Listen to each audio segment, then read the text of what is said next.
నమస్కారం. శ్రీనిలయం కార్యక్రమానికి స్వాగతం.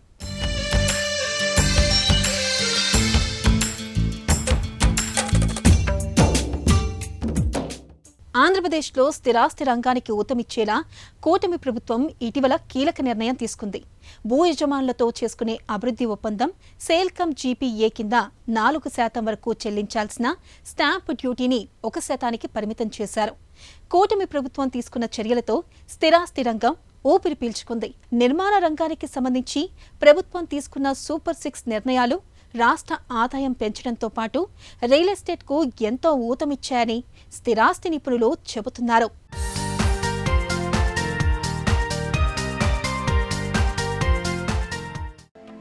ఆంధ్రప్రదేశ్లో కూటమి ప్రభుత్వం స్థిరాస్తి రంగానికి ఊతమిచ్చేలా ఇటీవల ప్రభుత్వం కీలక నిర్ణయం తీసుకుంది. భూ యజమానులతో చేసుకునే అభివృద్ధి ఒప్పందం సేల్కమ్ జీపీఏ కింద 4% వరకు చెల్లించాల్సిన స్టాంప్ డ్యూటీని 1% పరిమితం చేస్తూ ఇటీవల ఉత్తర్వులిచ్చింది. ఈ స్టాంప్ డ్యూటీని గత ప్రభుత్వ హయాంలో పెంచారు. భూ యజమానులు బిల్డర్ల మధ్య జరిగే ఒప్పందాలను అనుసరించి 1% నుంచి 4% వరకు ఈ స్టాంప్ డ్యూటీని వసూలు చేస్తున్నారు. సేల్కమ్ జీపీఏ విధానంలో భూ యజమానుల నుంచి పొందిన ఆస్తి విలువను బట్టి 5% వరకు స్టాంప్ డ్యూటీని చెల్లించాల్సి వచ్చేది. గత ప్రభుత్వ పాలనలో 2021లో ఇచ్చిన ఉత్తర్వుల్ని అనుసరించి వసూళ్లు సాగుతున్నాయి. దీనివల్ల ఆర్థిక భారం పెరిగినట్లు నెరెట్కో, క్రెడాయిల నుంచి అందిన విజ్ఞప్తులను కూటమి ప్రభుత్వం సానుకూలంగా స్పందించింది. ఈ స్టాంప్ డ్యూటీలను 1% పరిమితం చేస్తూ రెవెన్యూ శాఖ ప్రధాన కార్యదర్శి తాజాగా ఉత్తర్వులిచ్చారు. స్టాంప్ డ్యూటీని తగ్గించడం వల్ల నిర్మాణదారులు, ఇంటి స్థలం, ఇళ్లు కొనుగోలుదారులకు ఆర్థికంగా ఉపశమనం లభించనుంది. డాక్యుమెంట్ రిజిస్ట్రేషన్లు పెరుగుతాయని భావిస్తున్నారు. రెవెన్యూ శాఖ ద్వారా జరిగే భూ వినియోగ మార్పిడి, నాలా అనుమతుల జారీ బాధ్యతను స్థానిక సంస్థలకు అప్పగించాలని కూటమి ప్రభుత్వం ఇప్పటికే నిర్ణయించింది. దీంతో ఈ ప్రక్రియ మరింత సరళతరం కాబోతోంది. ఇళ్లు, భవనాలు నిర్మించుకోవాలనుకునే వారి కోసం ప్రభుత్వం కొత్తగా తీసుకొచ్చిన స్వీయ ధృవీకరణ పథకం కింద వెంటనే అనుమతులు లభించనున్నాయి. పుర నగరపాలక సంస్థల్లో ఏటా 40,000 ఇళ్లు, భవన నిర్మాణాలకు అనుమతులు తీసుకుంటున్నారు. వీటిలో 100 నుంచి 200 చదరపు గజాల్లోపు స్థలాల్లో పేదలు, మధ్యతరగతి వారు నిర్మించుకునేవే 80% వరకు ఉన్నాయి. ఇళ్లు, భవనాలు నిర్మించుకోవాలనుకునే వారి కోసం కూటమి ప్రభుత్వం కొత్తగా తీసుకొచ్చిన స్వీయ ధృవీకరణ పథకం కింద వెంటనే అనుమతులు లభించనున్నాయి. కూటమి ప్రభుత్వం ఇటీవల తీసుకున్న నిర్ణయంతో ఇల్లు లేని వారు సొంతింటి కలను నెరవేర్చేలా ఉన్నాయని నారెడ్కో క్యాపిటల్ జోన్ ప్రధాన కార్యదర్శి మాదల శ్రీనివాస్ అంటున్నారు. 6 పాయింట్స్లో ఈ సంవత్సరం కాలంలో గవర్నమెంట్ తీసుకున్న నిర్ణయాలు పాయింట్ నెంబర్ 1 ఏంటంటే మొట్టమొదటిగా మనకి శాండ్ పాలసీ అండి, రెండవది కన్స్ట్రక్షన్ పాలసీ అండి, 3 రిజిస్ట్రేషన్ పాలసీ అండి, 4వది లేఅవుట్ పాలసీ అండి, 5వది ఎల్ఆర్ఎస్ అండి, 6వది పర్మిషన్స్ అండి. కన్స్ట్రక్షన్కి సంబంధించి న్యాచురల్గా దొరికే శాండ్ ఒక పాలసీగా తీసుకొని గత ప్రభుత్వ నిర్ణయాల వల్ల జరిగిన ఇబ్బందులు ఈ ప్రభుత్వంలో లేకుండా ఫ్రీ శాండ్ అనేది జరిగిందండి. రెండోది మనం తీసుకుంటే కన్స్ట్రక్షన్ పాలసీస్, ఇది వచ్చేసరికి రియాల్టర్కి, రియల్ ఎస్టేట్కి సంబంధించిన పాలసీస్ అండి. ఈ కన్స్ట్రక్షన్స్లో మనకి ప్రీవియస్ చూసుకుంటే హై రైజ్ బిల్డింగ్స్ పర్మిషన్స్లో కానీ వాటిలో జరుగుతున్న ఇబ్బందుల వల్ల కావచ్చు, ఇవన్నీ గవర్నమెంట్ ఒక సింగిల్ విండో కింద తీసుకొచ్చి మనకి అప్ టు 17 ఫ్లోర్స్ హైట్ ఎంత వెళ్తున్నా కూడా 20 మీటర్స్ వైండింగ్ టాట్లాట్ మనం వదులుకుంటే మనకి అప్ టు 17 ఫ్లోర్స్, ఎన్ని ఫ్లోర్స్ అయినా కట్టుకోవడానికి గవర్నమెంట్ పర్మిషన్ ఇచ్చిందండి. దానివల్ల ల్యాండ్ కాస్ట్ ఎక్కువ ఉన్న ఏరియాస్లో కావచ్చు, కన్స్ట్రక్షన్ వైపులు ఉన్న ఏరియాలో కావచ్చు, దానివల్ల చాలా సులభదాయకంగా కన్స్ట్రక్షన్ బిల్డర్కి అండ్ కొనుక్కుంటున్న కన్జ్యూమర్కి చాలా ఈజీగా ఉంటుంది. ఇప్పుడు 3వ పాలసీ కింద మనం చూసుకుంటే రిజిస్ట్రేషన్స్ పాలసీ అండి. ఈ రిజిస్ట్రేషన్స్ పాలసీలో ప్రమోటర్గా మనం ఉన్నప్పుడు ఏదైనా లేఅవుట్లో బిజినెస్ జరుగుతున్న ఒక ప్రమోటర్ మన దగ్గరికి వచ్చి ఒక కస్టమర్ కొనుక్కునేటప్పుడు దాన్ని జీపీఏ చేయించుకొని తర్వాత వాళ్ళు అమ్ముకోవడం గురించి కావచ్చు, ఇలా ప్రీవియస్ ఏం జరిగేదంటే registration stamp duty full value కట్టాల్సి వచ్చేది. ఇప్పుడు ఈ గవర్నమెంట్ నిర్ణయం వల్ల 1% ట్యాక్స్ తోటే జీపీఏ చేసుకునే సులభతరమైన నిర్ణయం జరిగింది. డెవలప్మెంట్ అగ్రిమెంట్స్ అండి, ఇవాళ లేఅవుట్స్ డెవలప్మెంట్ కావచ్చు, బిల్డింగ్ డెవలప్మెంట్స్ కావచ్చు, ఈ లేఅవుట్ డెవలప్మెంట్స్ దాన్ని కూడా పర్మిషన్స్ తగ్గించడం వల్ల గవర్నమెంట్కి సంబంధించి కన్స్ట్రక్షన్ అనే ఒక ఇండస్ట్రీ ముందుకు వెళ్తే గవర్నమెంట్ మాకు డీజీపీలో పర్సంటేజ్ తగ్గించిందనే ఒక విధానం మీకు అర్థమవుతున్నా, దానిలో వెనకాల ఉన్న నిర్ణయాలు ఏంటంటే కన్స్ట్రక్షన్ అనేది జరుగుతుంటే జిఎస్టీ మొదలవుతుందండి. జిఎస్టీ గవర్నమెంట్కి ఇన్కమ్గా ఉంటుంది. ఈ జిఎస్టీ వల్ల కన్స్ట్రక్షన్ జరగడం వల్ల గవర్నమెంట్కి జీడీపీ పెరుగుతుంది. నెక్స్ట్ ఎల్ఆర్ఎస్ స్కీమ్ అండి, అన్అప్రూవ్డ్ వేసిన వాడు 30 ఫీట్, అప్రూవ్డ్ వేసిన వాడు 30 ఫీట్. అంటే అప్పుడు అన్అప్రూవ్డ్ వేయడానికి ఛాన్స్ లేదు అనే ఉద్దేశంతో గవర్నమెంట్ ఈ నిర్ణయం తీసుకుందండి. అంటే అన్అప్రూవ్డ్ వేయడం వల్ల 30 ఫీట్లో నేను రోడ్డును కోల్పోతున్నాను కాబట్టి నేను అన్అప్రూవ్డ్కి వెళ్ళాను. ఇవాళ అవసరం లేదు బాబు, మీరు 30 ఫీటే తీసుకొని అప్రూవల్కి వెళ్ళి రెరాకి వెళ్ళి ఈ విధానం చట్టపరమైన వ్యాపారం చేయండి అని గవర్నమెంట్ మా అందరికీ సహకారం ఇచ్చినందువల్ల ఇవాళ ఈ లేఅవుట్కి 30 ఫీట్ తీసుకోవడం కూడా మంచి సుపరిణామం అండి. ఎల్ఆర్ఎస్ స్కీమ్ వల్ల ఏంటంటే 2025 జూన్ వరకు జరిగిన రిజిస్ట్రేషన్స్ కావచ్చు ఏమన్నా కూడా వాటిల్లో ఎల్ఆర్ఎస్ స్కీమ్ ఇవ్వటం వల్ల వాళ్ళు గవర్నమెంట్ ఆదాయం చేకూరుతుంది. ఒకటి, ఇన్ని రోజులు ఆ ఏరియాలో ఉన్న ల్యాండ్ ఖాళీగా ఉండి కన్స్ట్రక్షన్ చేసుకోలేకపోతున్నారు. ల్యాండ్ కొనుక్కున్నాడు ప్రమోటర్ దగ్గర నుంచి, వాళ్ళ దగ్గర పర్మిషన్ లేదు కాబట్టి మున్సిపల్ డిపార్ట్మెంట్స్ కానీ లోకల్ బాడీస్ కానీ కన్స్ట్రక్షన్ పర్మిట్ ఇవ్వట్లేదు. ఇలా వాళ్ళు పెట్టుబడి పెట్టి వాళ్ళు ఇబ్బంది పడుతున్నారు. ఈ స్కీమ్ తీసుకురావడం వల్ల ఏమవుతుందంటే ఈ కన్స్ట్రక్షన్ లేఅవుట్లోకి వెళ్ళి కన్స్ట్రక్షన్ చేసుకోవడం కోసం ఒక అథారిటీ లేఅవుట్ కొనుక్కున్న కస్టమర్కి వస్తుంది కాబట్టి అక్కడ కూడా కన్స్ట్రక్షన్ అనేది స్టార్ట్ అవుతుంది. పర్మిషన్స్ పాలసీస్ అండి. పర్మిషన్స్లో ఒకప్పుడు మేము బిల్డర్గా పర్మిషన్ చేయండి, లేఅవుట్ పర్మిషన్ చేయండి, లేఅవుట్ పర్మిషన్ అప్లై చేస్తే ఫస్ట్ కన్వర్షన్, ల్యాండ్ కన్వర్షన్ దగ్గర నుంచి మాకు మొదలవుతుందండి. ఇప్పుడు ఇవన్నీ సింగిల్ విండో చేసి నాలాని ల్యాండ్ పర్మిషన్స్ని ఇవన్నీ సిఎండి ఒకటే సెక్టార్లో తీసుకురావడం వల్ల ఈజీగా లేఅవుట్ పర్మిషన్స్ పొందడానికి ఉంటుందండి. ఇలాంటి సింగిల్ విండో వల్ల ఈ లేఅవుట్ పర్మిషన్స్ తొందరగా రావటం వల్ల అందరూ కూడా అప్రూవ్డ్ లేఅవుట్స్కి వెళ్ళడానికి ఛాన్స్ ఉంటుంది, తొందరగా బిజినెస్ జరగడానికి ఇదిగా ఉంటుందండి. అంటే ఒక ప్రాజెక్ట్ మొదలవడానికి 6 నెలల ముందు ఇంకొంచెం ముందు స్పీడప్, అంటే గవర్నమెంట్ నిర్ణయం ఎలా ఉందంటే ఒకప్పుడు ఈజ్ ఆఫ్ డూయింగ్ బిజినెస్ అండి, ఇవాళ స్పీడ్ ఆఫ్ డూయింగ్ బిజినెస్ దాకా వెళ్ళిందండి. ఈ 6 పాలసీలు కావచ్చండి. కంబైన్ ఉన్న 13 జిల్లాల్లో చూస్తే మనకి మేజర్ సిటీస్ విశాఖపట్నం, గుంటూరు, విజయవాడ, తిరుపతి అండి. ఈ రిమైనింగ్ మనకి నెల్లూరు కావచ్చు, ప్రకాశం కావచ్చు, రాజమండ్రి, ఇవి లేఅవుట్స్కి బేస్డ్గా జరుగుతున్న బిజినెస్లు అండి. అయితే కొత్తగా విజయనగరం, శ్రీకాకుళం కూడా రియల్ ఎస్టేట్కి మంచి ఊతం ఇస్తున్న జిల్లాలుగా మారినాయండి. మనకి లేఅవుట్స్ విజయనగరం, శ్రీకాకుళం జిల్లాలో జరుగుతున్నది స్పీడప్ ఇవాళ గుంటూరు, కృష్ణా కన్నా ఆ 2 జిల్లాల్లో చాలా మంచి వ్యాపారం జరుగుతుందని మాకు ప్రమోటర్స్ ద్వారా తెలుస్తుందండి. ఓవరాల్ ఈ పాలసీస్ వల్ల ఏంటంటే మీరు కన్స్ట్రక్షన్ అబ్జర్వ్ చేయండి. ఒకప్పుడు టౌన్ ఏరియాస్లోనే Guntur town, Nellore town, Ongole town, ఇలా టౌన్ ఏరియాస్లో అపార్ట్మెంట్స్ కనపడే కల్చర్ దగ్గర నుంచి మనం ఇవాళ రూరల్ సెక్టర్ అంటే ఒక మున్సిపాలిటీ దగ్గర నుంచి పంచాయతీ ఏరియాలకు కూడా కన్స్ట్రక్షన్కి వెళ్ళే విధానంగా గవర్నమెంట్ తీసుకునే నిర్ణయాలు జరుగుతుందండి. దీనివల్ల ఏంటంటే పబ్లిక్ ఆశావాహంగా వాళ్ళు సొంత ఇంటి కళను నెరవేర్చుకోవడం కోసం గవర్నమెంట్ తీసుకునే నిర్ణయాలు చాలా ఉపయోగకరంగా ఉన్నాయండి. మారుతున్న కాలానికి అనుగుణంగా మనలో చాలా మంది ఇళ్లల్లో ఫ్రిడ్జ్ వాడకం పెరిగింది. అయితే ఇటీవల హైదరాబాద్ సనత్ నగర్లో రిఫ్రిజిరేటర్ పేలి భారీ అగ్ని ప్రమాదం జరిగింది. సహజంగా ఫ్రిడ్జ్ పేలిన ఘటనలు చాలా అరుదుగా ఉంటాయి, కానీ అలాంటి ప్రమాదాలు జరిగినప్పుడు మాత్రం ప్రాణ నష్టం ఎక్కువగానే ఉంటుంది. ఈ నేపథ్యంలో ఫ్రిడ్జ్లు పేలడానికి గల కారణాలు, తీసుకోవాల్సిన జాగ్రత్తలను నిపుణులు సూచిస్తున్నారు. ఫ్రిడ్జ్ దాదాపు అందరి ఇళ్లల్లో ఉంటుంది. దాన్ని సాధారణంగా వాడితే పర్వాలేదు, కానీ అజాగ్రత్త వహిస్తే కొన్నిసార్లు ప్రమాదాలు సంభవించే ముప్పు ఉంది. ఫ్రిడ్జ్ పేలడం గురించి ఎప్పుడైనా విన్నారా? ఇలాంటి ఘటనలు చాలా అరుదుగా జరుగుతాయి. అలా అని పట్టించుకోకుండా ఉంటే మాత్రం మొదటికే మోసం వస్తుంది. తాజాగా హైదరాబాద్లోని సనత్ నగర్లో ఫ్రిడ్జ్ పేలడం వల్ల భారీ అగ్ని ప్రమాదం సంభవించింది. ఇళ్లంతా కాలిపోయింది. అదృష్టవశాత్తు ఇంట్లో ఒంటరిగా ఉన్న 2వ తరగతి బాలుడికి ఏం కాలేదు. ఇక్కడ ఆసక్తికర విషయం ఏంటంటే ఆ పిల్లాడే అందరినీ అలర్ట్ చేసి మంటలు విస్తరించకుండా చాకచక్యంగా వ్యవహరించాడు. ఫ్రిడ్జ్ పేలిన వెంటనే అప్రమత్తమైన బాలుడు తల్లికి సమాచారం ఇచ్చాడు. డోర్ లాక్ చేసి మిగతా ఫ్లాట్ ఓనర్స్ ను అలర్ట్ చేశాడు. దీంతో అపార్ట్మెంట్ కు పవర్ సప్లై ఆపేసి గ్యాస్ సరఫరా నిలిపివేయడంతో పెను ప్రమాదం తప్పింది. ఈ ఘటన ఫ్రిడ్జ్ వాడకం పట్ల ప్రజలకు ఒక హెచ్చరిక లాంటిది. ఫ్రిడ్జ్ పేలుడుకు ప్రధాన కారణాలు ఫ్రిడ్జ్ వెనక భాగంలో ఉండే కంప్రెసర్ యూనిట్ పేలుడుకు ప్రధాన కారణం. కంప్రెసర్ కాయిల్స్ ద్వారా గ్యాస్ ను పంపుతుంది. ఒకవేళ కంప్రెసర్ ఎక్కువ వేడైనా, బ్లాక్ అయినా ఎక్కువ గాలి పేరుకుపోతుంది. దీనివల్ల ఒత్తిడి పెరిగి పేలుడుకు దారితీయవచ్చు. కంప్రెసర్ అధికంగా వేడెక్కడం కూడా ప్రమాదానికి కారణమే. ఆధునిక రక్షణ చర్యలు లేకపోవడం వల్ల 8 నుంచి 10 ఏళ్ల నాటి ఫ్రిడ్జ్ లో ఇలాంటి ప్రమాదాలు ఎక్కువగా జరిగే ముప్పు ఉంటుంది. ఫ్రిడ్జ్ లో ఉపయోగించే రిఫ్రిజరెంట్ గ్యాస్ లీక్ అయితే అది ఫ్రిడ్జ్ లోపలి భాగంలో అయినా, ఫ్రిడ్జ్ చుట్టూ అయినా ఉండిపోతుంది. ఏదైనా స్పార్క్స్, ఎలక్ట్రిక్ సమస్య ఏర్పడినప్పుడు పేలుడు సంభవించవచ్చు. ముఖ్యంగా పాత ఫ్రిడ్జ్లలో లేదా సరైన నిర్వహణ లేని వాటిలో ఈ ప్రమాదం జరిగే అవకాశం ఎక్కువగా ఉంటుంది. రిఫ్రిజిరేటర్ విషయంలో తగిన జాగ్రత్తలు వహిస్తే ప్రమాదాలు నివారించవచ్చని నిపుణులు చెబుతున్నారు. అసలు ఫ్రిడ్జ్లు పేలడానికి గల కారణాలేంటి? ఫ్రిడ్జ్లో మంటలు వచ్చినప్పుడు తీసుకోవాల్సిన జాగ్రత్తలేంటి? ఇంటి నుంచి కొన్ని రోజుల పాటు బయటకు వెళ్ళినప్పుడు ఫ్రిడ్జ్ ఆఫ్ చేయాలా?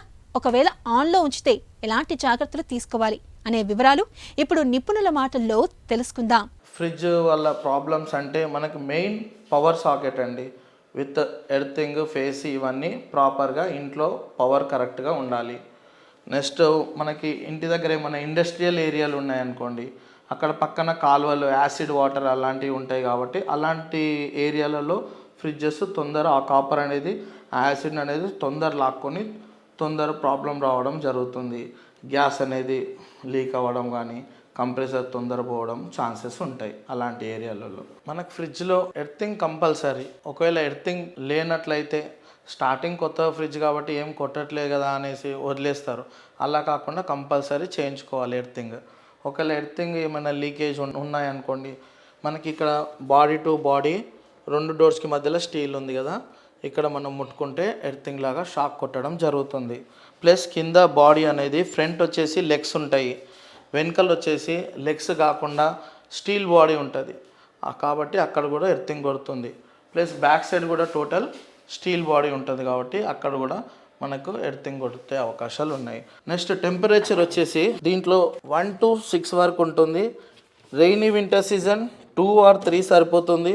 నార్మల్గా సమ్మర్లో వచ్చేసి ఆప్టిమల్ ఇంకా ఎక్కువ అంటే 5-6 పెట్టుకోవచ్చు. బట్ లేటెస్ట్ మోడల్స్లో ఏంటంటే డిగ్రీస్ వైజ్ 1 degree అంటే మ్యాక్సిమం కూలింగ్, 7 degree అంటే మినిమం కూలింగ్.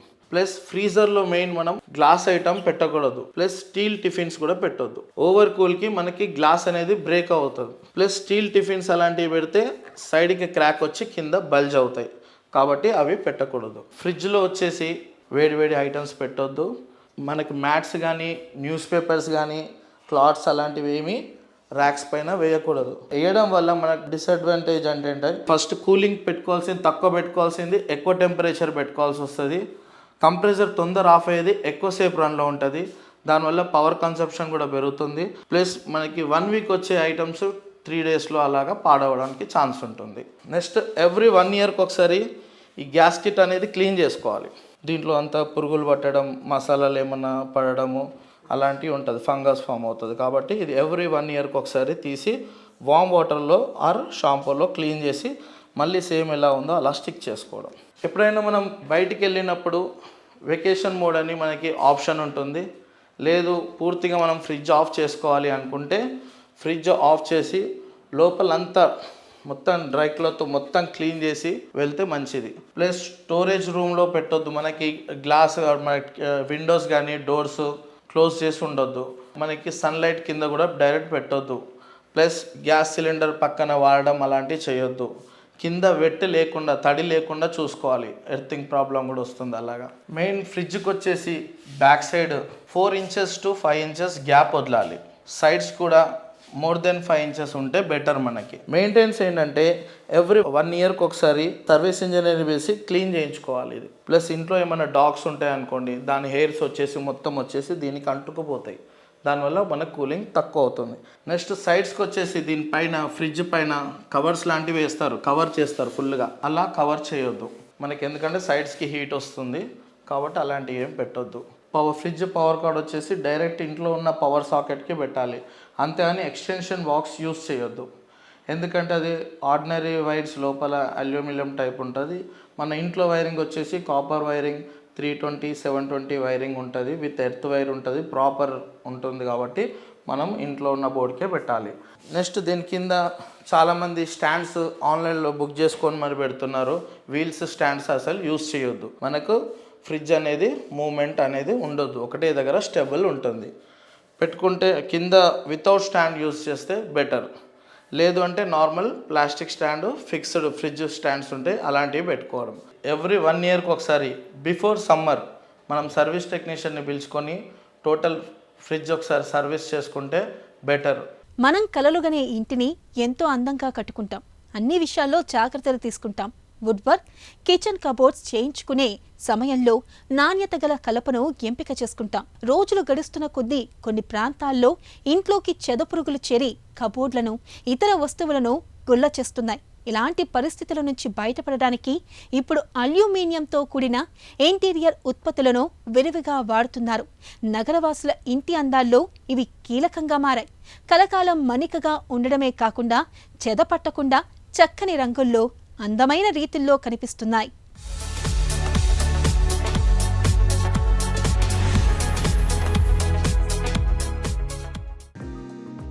ఇంట్లో ఇంటీరియర్ పని అనగానే గుర్తుకొచ్చేది ముందు గది, పడక గదులు, వంటింట్లో వుడ్ వర్క్ చేయించుకోవడం. ఒకప్పుడు ఇందుకోసం నగరవాసులు కలపకే ఎక్కువ ప్రాధాన్యం ఇచ్చారు. అపార్ట్మెంట్ కల్చర్ కావడంతో కొద్ది సంవత్సరాలకే గోడల్లోకి చెమ్మ రావడం, చెద చేరడం కారణంగా లక్షల వ్యయంతో తీర్చిదిద్దిన ఇంటీరియర్ అంతా పాడవుతోంది. సాధారణంగా 2 పడక గదుల ఇళ్లకు చేయించాలంటే ఇప్పటి రోజుల్లో దాదాపు 4 లక్షల నుంచి 6 లక్షల వరకు ఖర్చవుతుంది. యజమాని ఆలోచనలు, అభిరుచులను బట్టి మరింత పెరిగే అవకాశం ఉంది. దీనికి తోడు డిజైనర్లు ఇచ్చే ప్రత్యేకతలను జోడిస్తే ఖర్చు అంచనాల కంటే 20% ఎక్కువ అవుతుంది. ఇంత వ్యయం చేసినా కొన్ని చోట్ల 5-6 ఏళ్లకే ఇంటి గోడల్లో చెదవచ్చి చేరుతున్న పరిస్థితి తలెత్తుతోంది. దీంతో ఖర్చు చేసిన డబ్బంతా చెదల పాలవుతోంది. చెద బారి నుంచి తప్పించుకోవడానికి ఇప్పుడు డిజైనర్లు మొదలుకొని యజమానుల వరకు అందరూ స్టీల్, అల్యూమినియంపై, ఇంటీరియర్పై దృష్టి పెడుతున్నారు. ప్రధానంగా ఇంటి డోర్స్, కిటికీలు అల్యూమినియం వినియోగిస్తున్నారు.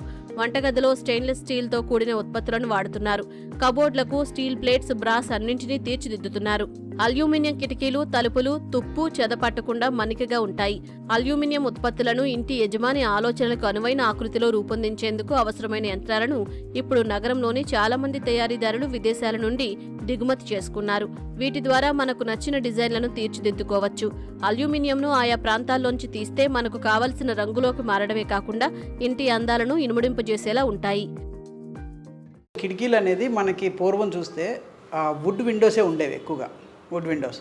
సో రాను ఏమైందంటే సార్, వుడ్ లైక్ ఎక్స్పెన్సివ్ అవటం, మంచి వుడ్ దొరకపోవటము, ప్రాబ్లం రావటము, ప్లస్ ఈ విండోస్ మీరు అబ్జర్వ్ చేయాల్సింది ఏంటంటే ఎక్స్టర్నల్గా యూజ్ చేస్తాం. ఎక్కడంటే వర్షం పడుతుంది, ఎండ పడుతుంది, సో వుడ్ పాడైపోవడానికి అవకాశం. సో ఇప్పుడు గత 3-4 ఇయర్స్ నుంచి విండోస్ సెగ్మెంట్ అంతా మనకి అల్యూమినియం సైడ్ మూవ్ అవుతుందండి. అల్యూమినియంకు ఉన్న అడ్వాంటేజ్ ఏంటంటే సార్, మనకి ఇది డ్యూరబుల్ అండి, హైలీ డ్యూరబుల్, ఎక్స్టర్నల్ గ్రేడ్ అండి, బయట ఎండ వానకు అన్నిటికీ వాడుకోవచ్చండి.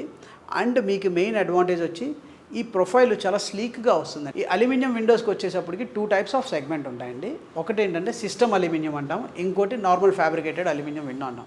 సిస్టమ్ అల్యూమినియంలో ఏమవుతుందంటే సార్, ఈ హార్డ్వేర్ లాకింగ్ మెకానిజము అంతా ఈ సిస్టమ్తోనే వెళ్తుంది. సో అల్యూమినియంకి వచ్చేసరికి we can do up to 11 feet or 12 feet కూడా చేసుకోవచ్చండి. స్టీల్, అల్యూమినియం, గ్యాలమైజ్డ్ స్టీల్తో చేసే ఉత్పత్తులు వివిధ రంగుల్లోనూ లభిస్తున్నాయి.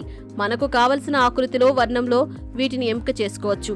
దీంతో ఇప్పుడు చాలా వరకు అపార్ట్మెంట్లు, విల్లాల యజమానులు వీటినే ఎక్కువగా ఉపయోగించడానికి ఆసక్తి చూపుతున్నారు.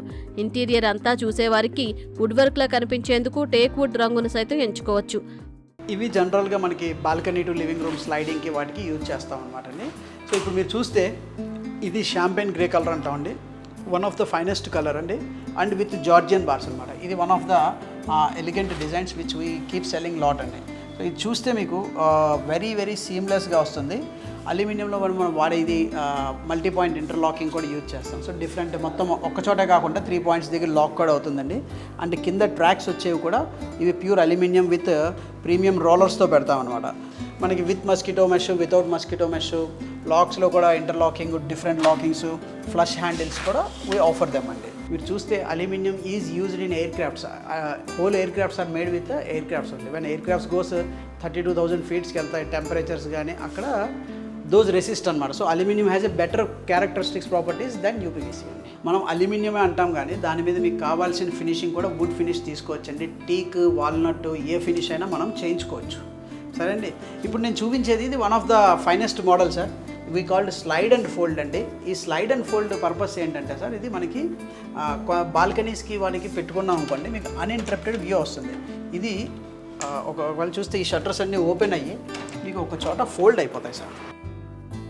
అండ్ మోర్ అడ్వాంటేజ్ ఏంటంటే సేఫ్టీ మెకానిజం. అంటే ఎప్పుడైనా చిన్నపిల్లలు కానీ ఏదైనా గ్లాస్ పగిలితే అది షార్ప్ ఎడ్జెస్ వదలదండి, ఇంజురీ అవ్వదు అనమాట. ఆ గ్లాస్లో ఫిల్మ్ ఉండడం, గ్లాస్ ముక్కలు మనకి కార్కి వాడే గ్లాస్ టైప్ లాగా ఉంటుందండి. మనకి ఎప్పుడైనా పెంట్ హౌస్ మీద ఎల్ షేప్ కార్నర్ జాయింట్ ఉంటే మీరు when ever you want in summer, when you want to have a party, ఈ స్పేస్ మనకి అన్ఇంటరప్టెడ్గా ఉండాలంటే ఈ corner joint is one of the good solution అండి. ఇప్పుడు చూసారు, ఇది ఎల్ జాయింట్లో అవుతుందండి. ఇది 2 sliding doors వస్తాయి. ఈ డోర్ ఒకటి అలా వెళ్ళిపోతుంది, ఈ డోర్ వచ్చి ఇలా వెనక్కి ఓపెన్ అవుతుందండి. సో దీని మూలాన ఏంటంటే మీకు అన్ఇంటరప్టెడ్ పార్టీ స్పేస్ చాలా ఎలిగెంట్గా ఉంటుందండి. ఇది మనం 10 feet, 11 feet అయినా చేసుకోవచ్చు అనమాట హైట్స్. అండ్ హార్డ్వేర్కి వచ్చేసరికి మీకు flush handles, interlocking, multi point interlocking, L handles, D handles different కూడా ఉంటాయి సార్. సో మీకు కావాల్సిన రిక్వైర్మెంట్ బట్టి ఉంటుంది.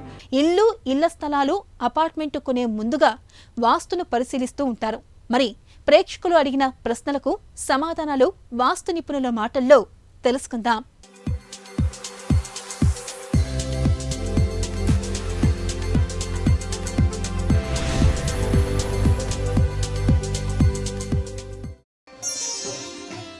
ఇంట్లో బీరువా ఏ దిక్కులో ఉండాలి? చాలామందికి ఒక సందేహం, బీరువా అనేటువంటిది బరువు కాబట్టి సౌత్ వెస్ట్ కార్నర్లోనే పెట్టాలి, అక్కడ మాత్రమే మనం మన సంపదనంతా కూడా స్టోర్ చేసుకోవాలి అనేటువంటిది సహజసిద్ధంగా కొంతమందికి వచ్చేటువంటి సందేహం. ఇక్కడ ఏదైనా రాజవీధి తీసుకున్నప్పుడు, అంటే ఉదాహరణకి ఈస్ట్ ఫేసే తీసుకున్నాం, ఈస్ట్ రాజవీధి తీసుకున్నప్పుడు ఇక్కడ సౌత్ వెస్ట్ కార్నర్లో మనం ఆ యొక్క యజమాని స్థానం, అదేవిధంగా సౌత్ ఈస్ట్ కార్నర్లో ఇంటి గృహిణి స్థానం, తర్వాత పిల్లల స్థానం వాయువ్యం, ఇది ఫ్లో ఆఫ్ ఇన్కమ్. ఈ విధంగా తీసుకున్నప్పుడు గర్భం అనేటువంటిది ఒక 4 గజాలు తీసుకున్నప్పుడు ఈ విధంగా డిజైన్ చేసినప్పుడు ఇక్కడ ప్రధాన ద్వారం, అంటే ఇక్కడ మనం ఏదైనా ఈశాన్యంలో తీసుకొని ఈ యొక్క రూము కార్నర్ వాస్తు మనం మాట్లాడుకోవాలి. ఇక్కడ ఏదైనా బీరువా అనేటువంటిది మనం పొజిషన్ నిర్ణయించాలంటే ఇక్కడ ద్వారబంధం ఇక్కడ కానీ బేస్డ్ ఆన్ డిజైన్ ఫైనల్ అవుతుంది. తర్వాత ఇక్కడ తలగడ అనేటువంటిది కొన్ని డిజైన్లో మనం సౌత్కి తలగడ పెట్టుకుంటాం, లేకపోతే వెస్ట్కి తలగడ పెట్టుకుంటాం. అంటే వెస్ట్కి తలగడ పెట్టుకున్నప్పుడు ఇటువైపు ర్యాక్స్ తీసుకుంటాం, ఇక్కడ సౌత్కి తలగడ పెట్టుకుంటున్నప్పుడు ఇటువైపు ర్యాక్స్ తీసుకుంటాం. ఇక్కడ సౌత్ వెస్ట్ కార్నర్లో బీరువా అనేటువంటిది పెట్టుకోవటం మంచిదే వాస్తుశాస్త్రరీత్యా. అయితే ఇక్కడ ఉండాల్సింది స్థిరలక్ష్మి మాత్రమే, చరలక్ష్మి కాదు. ఇక్కడ స్థిరలక్ష్మి వేరు, చరలక్ష్మి వేరు. ఇక్కడ స్థిరలక్ష్మి అంటే ఏమిటి? మనం సంపాదించినటువంటి గోల్డ్ కానివ్వండి, డాక్యుమెంట్స్ కానివ్వండి, డైమండ్స్ కానివ్వండి, ఏదైనా స్థిరంగా ఉండాలి, ఇమ్మూవబుల్ థింగ్స్ అయి ఉండాలి. పొరపాటున కూడా మూవబుల్ థింగ్స్ అయి ఉండకూడదు. అంటే ఇక్కడ మనం బీరువా అనేటువంటిది సౌత్ వెస్ట్ కార్నర్లో ఆ బీరువా అనేటువంటిది ఎయిదర్ ఈస్ట్ అయినా చూస్తూ ఉండొచ్చు, లేకపోతే నార్త్ అయినా చూస్తూ మనం బేస్డ్ ఆన్ ఈ యొక్క బెడ్ పొజిషన్ని బట్టి ర్యాక్ సెట్ వచ్చినాయి అనేటువంటిది ఫైనల్ చేసుకొని ఇంటీరియర్స్ దానికి తగ్గట్టుగా చేసుకొని బీరువా పొజిషన్ అనేటువంటిది మనం చూసుకుంటాం. అదేవిధంగా ఇక్కడ ఈ రూమ్లో, అంటే సౌత్ వెస్ట్ కార్నర్లో ఉండేటువంటి రూములో ఉత్తర వాయువ్యం చరలక్ష్మి స్థానం. ఈ చరలక్ష్మి స్థానంలో లిక్విడ్ క్యాష్ అనేటువంటిది ఉండాలి. అంటే మనం నిత్యావసరాలకి ఉపయోగించుకునేటువంటి ఆ యొక్క క్యాష్ అనేటువంటిది, లేకపోతే ఏదన్నా, అంటే మూవబుల్ కదా, లక్ష్మీదేవి చంచలత కదా, మన మనసు ఎలా అయితే చంచలిస్తుందో లక్ష్మీ తత్వం కూడా ఆ యొక్క ఫ్లో ఆఫ్ ఇన్కమ్ అనేటువంటిది ఎంత ఉన్నా కూడా ఈ లక్ష్మీదేవి అనేటువంటిది ఎక్కడ కూడా స్థిరంగా ఉండదు. కాబట్టి ఇది చంచలత ఉంటుంది. కాబట్టి ఇక్కడ ఉత్తర వాయువ్యంలో పెడితే ఆ చంచలత తగ్గి ఇక్కడ స్థిరంగా ఉంటుంది. మనకి సంపాదించేటువంటి సంపాదన అక్కడికి వస్తుంది ఇక్కడ పెట్టుకుంటే. అంటే ఇక్కడ సౌత్ వెస్ట్లో పెట్టే బదులు ఇక్కడ ఉత్తర వాయువ్యంలో పెట్టుకుంటే ఆ యొక్క స్థానంలో చిన్న ఏదైనా రేకలాగా చేసుకునో, లేకపోతే వుడ్ వర్క్లో చేసుకునే, లేకపోతే చిన్న లిటిల్ బీరువా కానీ ఇక్కడ పెట్టుకొని ఈ బీరువా అనేటువంటిది సౌత్ అభిముఖంగా పెట్టుకొని మనం ఉత్తరాభిముఖంగా చూస్తూ ఆ యొక్క బీరువా ఓపెన్ చేసి ఈ యొక్క లిక్విడ్ క్యాష్ని మనం వాడుకుంటే మనకి ఆ యొక్క లిక్విడ్ క్యాష్ అనేటువంటిది అక్కడికి వస్తుంది. ఇది నేటి శ్రీనిలయం. మరికొన్ని తాజా అంశాలతో వచ్చే వారం మళ్ళీ కలుద్దాం. అంతవరకు సెలవు. నమస్తే.